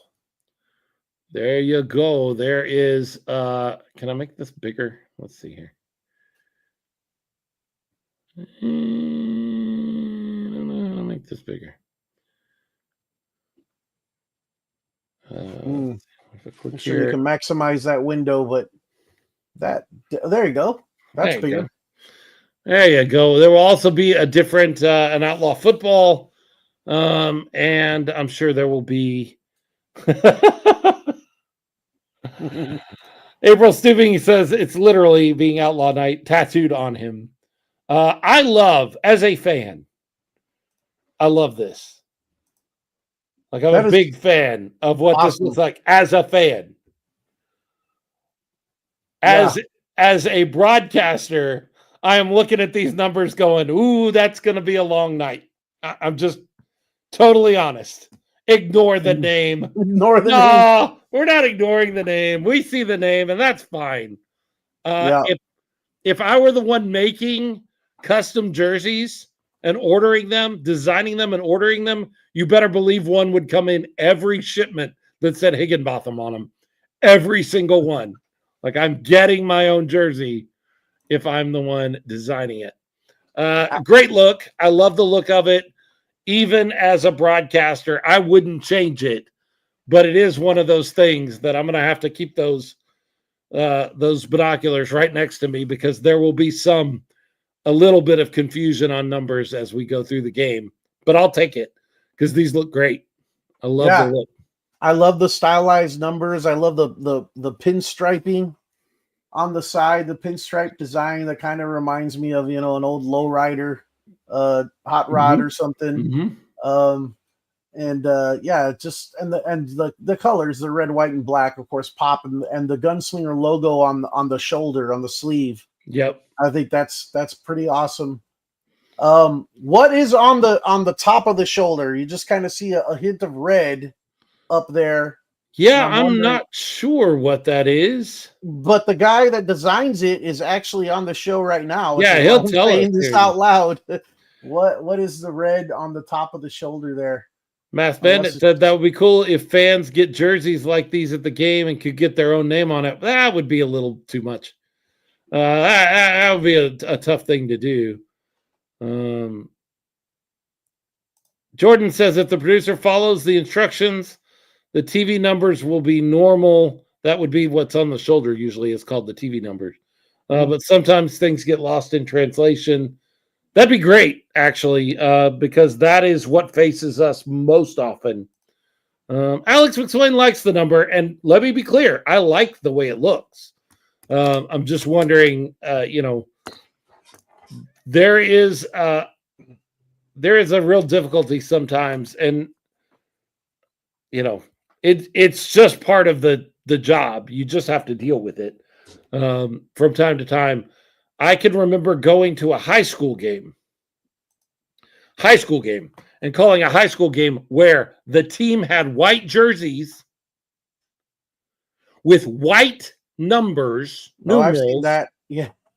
outlined in a lime green, like this kind of green right here. Yeah. How do I call that, man? What am I supposed to do with that? It looked great, but it's not always for the folks. Several people saying that they think that is the number on the shoulder. I think that's what Jordan probably just confirmed for us, that TV numbers are there. Yeah, it's wild. It was rough. I remember what high school it was. I'm not even going to say it out loud because I'm not going to call them out. They're in the San Antonio area. But yeah, white pants, white jerseys, white numerals outlined in lime green. And I'm like, how do I, and with white helmets? No, they were green helmets. They're a green and white team. That's their, but okay. Yeah, green helmets. Because I know how much you don't like white helmets. Not a fan of white helmets. Not my favorite thing. I don't hate them, but I don't hate them as much as I hate flat bill caps. By the way, we have gotten away from that. I don't know how or why, but I think I need to make sure I renew my objection to the existence of flat bill hats. And they just put them out there. No, it wasn't JFK.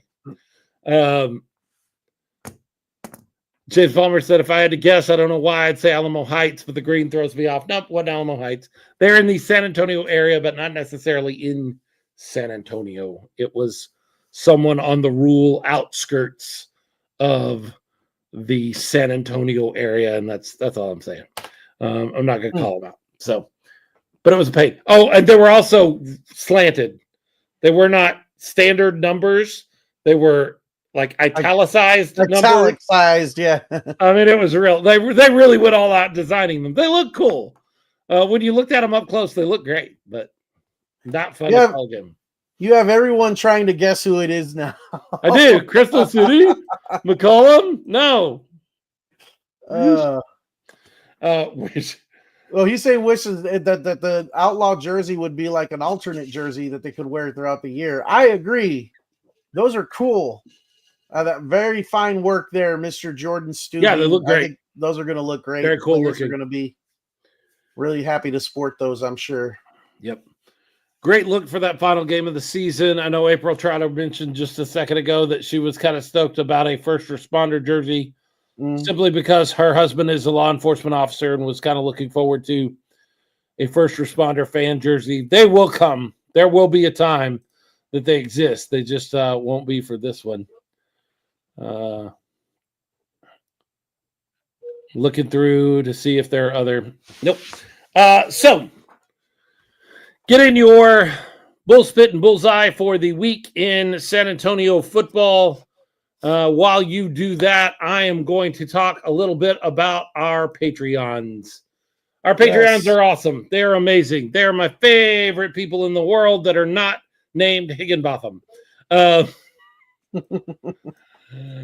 Iris Ferrante, Mo Ferrante, Alfred Rodriguez, James Palmer, Jay Washington, Jordan Stubing, James Stubing, Kim and Greg Nelson, and Jessica Palmer also belongs on that list.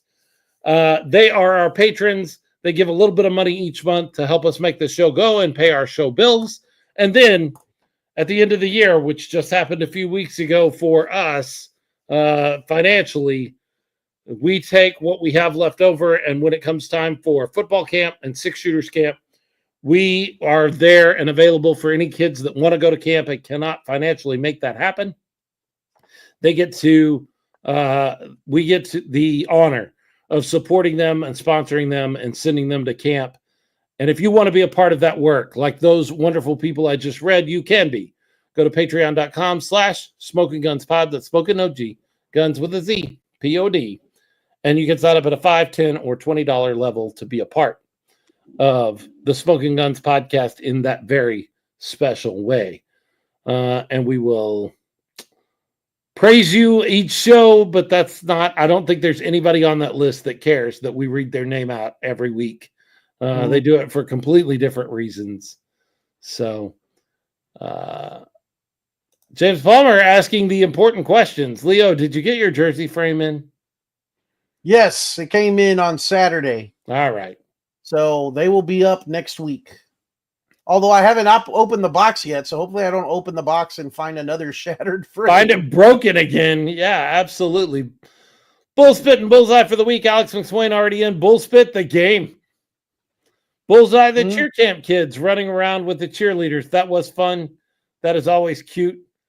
That's always a blast to watch the kids get involved with the game, whether that is those kids or the kids from the group that RC was talking about earlier, the transplant organization, whatever it may be.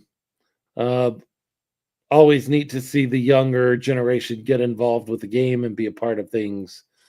If you have other Bullspit and Bullseye, get them in right now. Leo, your Bullspit and Bullseye. All right. My Bullseye. There's a player I now have, dearly called Deadpool Duck.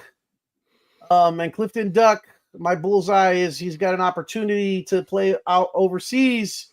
Someone recognized that he plays, maximum effort every play, every game. And, he's getting opportunities for that. And I love it. My Bullseye. There's a guy that I very dearly call Deadpool Duck because he puts maximum effort every play and every game. And he has left the Gunslingers to pursue an opportunity in Europe. And it sucks as a Gunslingers fan, but as a Clifton Duck fan, I'm very proud and very happy for you, bud. But man, we're going to miss you. Maybe he'll be back. Absolutely. We're going to miss him. I hope that we see him again. I hope next season, maybe there's a possibility of having Clifton back. If not, it's been absolutely incredible over the last season plus to see him in a Gunslinger uniform and just playing the way he plays the game. A lot of fun and something great. It's a bummer that he's not there, but absolutely awesome that he gets an opportunity to go and do something new. James Palmer asked, anyone know what team he's playing for? I do not, other than he's been posting from, where's he been posting from, Leo? Now it's escaped me. Not Denmark. No, I think Alex knows. Help us, bail us out here, Alex. While he does that, yeah. Lolis Yama says, Bullspit not having access to walk around the stadium like other years in my Wonder Woman costume. There's a story there I haven't heard yet. Bullseye, the amazing fans in the party zone. She didn't get to walk around and it is Denmark. Oh, it is Denmark. I was right. Is there a story there? Is there something I'm missing, Leo? There is. You know, we normally get our media passes. Oh yeah. So that we walk around, and yeah, Lolis didn't get a media pass this season for whatever reason. We don't know. Gotcha. But yeah, because it wouldn't matter. It wouldn't matter. They don't give a damn about that badge anyway. That's true. I have it on good authority. I'm just funning with you. Yeah, no, I understand that makes sense. Yeah, he is playing in Denmark, according to Jordan Stubing. Mass Bennett of San Antonio, proud of Duck. I'm sure it was a tough decision. I know he'll do great. I mean, given the situation that we're currently in as a team and an offer that comes in, I don't think it was particularly necessarily a tough decision. Now, had we been in the thick of trying to grab one of those last couple of playoff spots, I think then the decision becomes very tough. Do I leave these guys behind when we could accomplish, getting into the playoffs together, or do I go and take advantage of this new opportunity? I think at that point it would have become a different sort of decision matrix for him. And but in this particular situation, I don't think anybody begrudges him the opportunity to keep playing at a high level and get more film. And it's not like and he makes room for somebody else here, So in any case, my bullspit and bullseye. I already talked about him a few minutes ago. We brought this up from the very beginning. And I made a joke about this is the way you get talked about is by bringing me something. That is true because I'm always going to talk about folks but not because I want stuff, but because it amazes me that I sit in front of a microphone in my office every Monday night and some guy that I've only met because I sit in front of a microphone in my office on Monday nights has listened to me a lot, and we've gotten to know each other. Mm-hmm. And while he's on a trip coming through Tombstone, a place I've never been to that I need to go to at some point, he is walking around there and sees something and thinks of me. That's really cool. And it speaks to the community that we're building. Not that I got a free mug. That's not what it's about. But that the community that we're building around this team and around football in San Antonio is such that had it not been for the Gunslingers, had it not been for Leo and RC, I wouldn't have the opportunity to meet, get to know, and become friends with a guy like Alex McSwain or so many of the rest of you that I've gotten to know just because I get to do this, because I like to talk about football, and you guys, for some reason, like to listen to that. And that's really cool. So I was kind of blown away. I didn't know what to say. Standing right outside the merch line, as Alex said, "Hey, I got you something," and I'm like, "Why? Why would you do? Why did I even pop into your head when you're walking around the gift shop in Tombstone, Arizona?" But the fact that he did is very, very cool. That's my bullseye. Yes, is the community that we're building here. My bull spit. 50% effort, guys. Come on, man. Come on. like, I understand. I've talked about it almost for a month now. I understand business decisions. I understand protecting yourself for the next season or the next thing or the new thing. I understand all of that. I do not understand. We got to do better. How you come out and just with no effort, with no motivation. I understand muted motivation. I get all of that. I've been on your side as players for 2 weeks now saying, hey, I get it. You know, like, I don't expect you to move the world in a situation like this. But I do expect something. And I didn't see it collectively from the group. I saw it from a few players. But I didn't see it collectively from the group. And that needs to be better. Mm-hmm. And whatever it takes to motivate you guys, it shouldn't be something that anyone else has to do for you. You should be able to find that gear yourself and say, hey, this is where I'm going to start flipping around and being a little more on Leo's side on this conversation and say, hey, I have a little more pride in my ability, in my game, in who I am as a player, that I'm not going to go out there and go through the motions, go through a walkthrough of a game and just not care. And I saw a lot of that. It looked like a lot of that. Like that's not okay. I understand I'm not going to get myself injured this season when nothing's on the line. I've said that for weeks.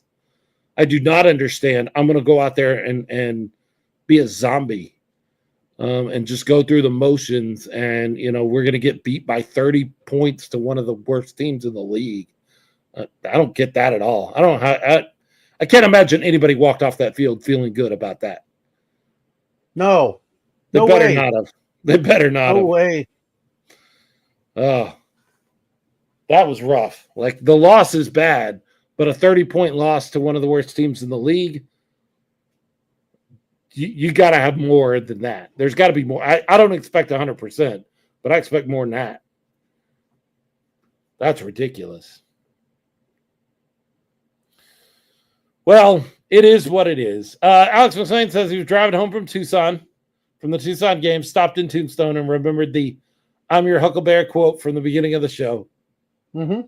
That's how the beginning of the live show starts. I'm your Huckleberry.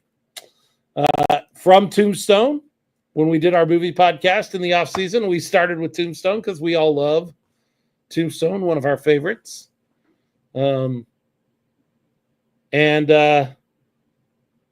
I was showing this.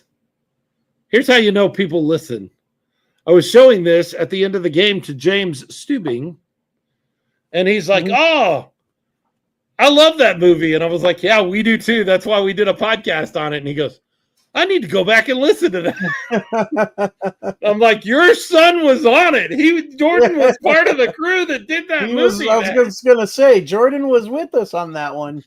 So, yeah, if you haven't heard it, go back and listen to the Holstered Guns #1 Tombstone. And hey, listen to the other 9 too.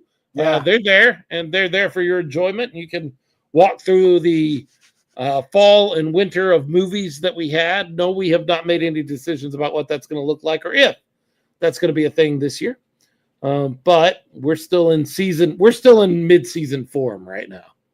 We're still concentrating on football. What else, Leo? Beat the Guppies. I was going to say, I think that about wraps it up, other than we need to, bounce back and show these Guppies over in Jacksonville what San Antonio's all about. So hopefully our Gunslingers kind of regroup, look at some film, eat your cans of spinach. You said whatever it is for them to get themselves motivated again, just Popeye eating his can of spinach. Those guys need to find that can of spinach again and chug it down. We're ready to go into Jacksonville and make a statement with the Guppies. So let's do that. Yeah, you can still make a statement. There are 3 more opportunities to make a statement, either individually or preferably as a team, and remind the rest of the IFL that we're here, because when you're looking for the best indoor football experience on the field and off the field. You're not going to find it in Vegas or San Diego. It's not going to be in Tucson or Prescott Valley. It's not going to be down in Jacksonville or up in Massachusetts, Lowell, Massachusetts. The best indoor football experience is always going to be a place where you hear it said, the 210 has got something to say. Bang, bang. All right. Thank you so much for those of you hanging out with us. Thanks, guys. Appreciate your time. One of the larger shows we've had as far as eyeballs Live audience, yeah. in a while. So that's kind of interesting because I really thought this was going to be a show based on the game itself. I didn't know that a lot of people would want to talk about that particular game. Maybe they wanted to see what we had to say about it since we've been pretty vocal in our criticisms as of late. Yeah. Well, and there you go. You got me. You got me saying, maybe I was wrong. Maybe I will judge you for your efforts. I can't believe that. I can't believe they're still guessing. No. No. Please download the show when it pops up on the audio feed, and you want to download it and find out what I think was worthy of cold open. I do not immediately have something that pops to mind right now that's worthy for cold open, so I'm going to have to really think on this and figure out what our cold open is going to be for tomorrow. But you're only going to find out what it is if you download the show and listen to the first few minutes, first seconds of the show, and find out what the cold open is. You never know. Last week it was RC. RC talking about how much she enjoys being a part of this podcasting team because of what we do with the camps. So you never know. Could be funny, could be stupid, could be really heartfelt and interesting. Might have some good Rick stuff I could pull, some good Mass Bandit stuff I can pull. Who knows? Who knows? Jordan's trying to take my money again. With what? He commented a little while ago saying that they were going to auction off extra jerseys that were made that could be personalized with the names on the back. I don't appreciate that, Jordan. You know what you're doing. Oh, and I've got some work to do. I've got to come up with a bracket now of fan jerseys. So yeah, that's awesome. I need a full folder of the JPEGs of jerseys, if you would, Jordan. It would help me create that bracket because I'll do it. I'll create it and I'll figure out how we're going to get through in the next. What do we got? 3 more shows? 4 more shows? And we can figure out how many do we do.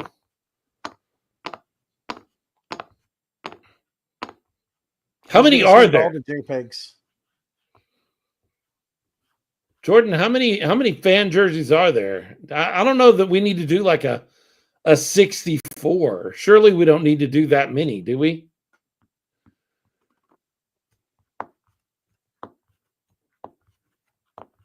Waiting to see if he has an idea of how many jerseys we have. 32, right? 32 is a good number. So you got to narrow it down to the top 32? Yeah, but that shouldn't be hard, right? I don't know. I don't know. He says there's between 60 and 70, so we can do 64. Oh. It's only one extra round. If there are at least 64 of them, it's only one extra round to 32.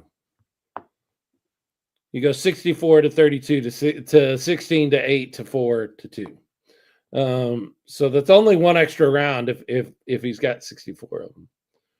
But I'll figure it out. Yeah, send me what there is. He said he just put them all in a Google Drive, so you can just share it. If you can just share that with me, I love Google Drive, so I can grab what I need out of there. If you want to just share that That's with all the color variations of standard jerseys and such. Oh, I think we're going to limit it to fan jerseys, aren't we?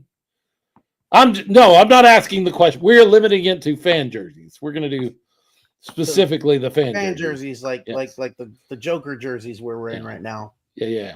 Which wasn't planned, guys. Secret jersey was awesome. It was. Yeah.